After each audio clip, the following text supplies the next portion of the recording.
जय श्री जगन्नाथ अनी good life channel को आपण को मु अनिता स्वागत जनाउछि।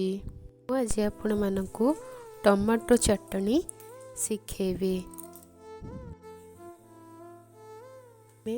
गैस रे गोटे कढ़ई नबा से सोरिष तेल 1 चामच रु 2 चामच देवा। मु एठी 3टा टमाटो नेछि सेति भाग माप देई मु एतिकी तेल नेछि। तापरे सुखिला लंका गोटे आउ जीरा चंदनी ये सब को दे दबा। ये सब भाजवा पर्यंत टिके अपेक्षा करिबा। ये सब भाजी आसिलानी एथर आमे टमाटो को दे देबा। थर खड़िका रे एहाकु टिके ओलटाई दबा।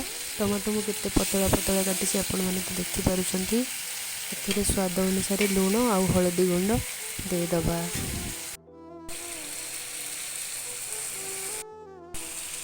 लूण और हलदी गुंड देला परे खड़िका रे भल भाव घाटी दबा।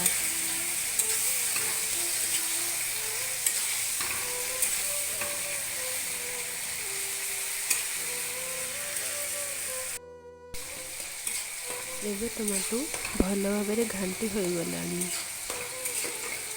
एथिरे जमारू पानी देबेनी कहीं लूण रु आउ टमाटो रु पानी बाहरी थाए से माने बहुत स्वाद होता है।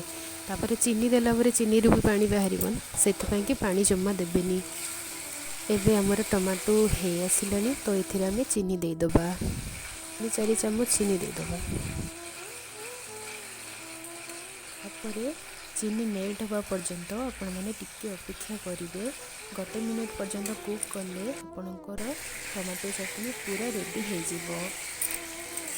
मो पाखे तो धनिया पत्र नथिला मुझे देनी तो आपण मैंने शेष में धनिया पत्र गार्निश करके खाइबे बहुत टेस्टी लगे। एमती भी माने धनिया पत्र जी खाती माने सी एमती कले भी बहुत बढ़िया लगे। या रोटी सहित खातु भात सहित खातु जहाँ खाई भी बहुत सुंदर लगे। आपको जदि मोर यही रेसिपी भल लगी थाए ताहले लाइक शेयर सब्सक्राइब निहाती करिवे।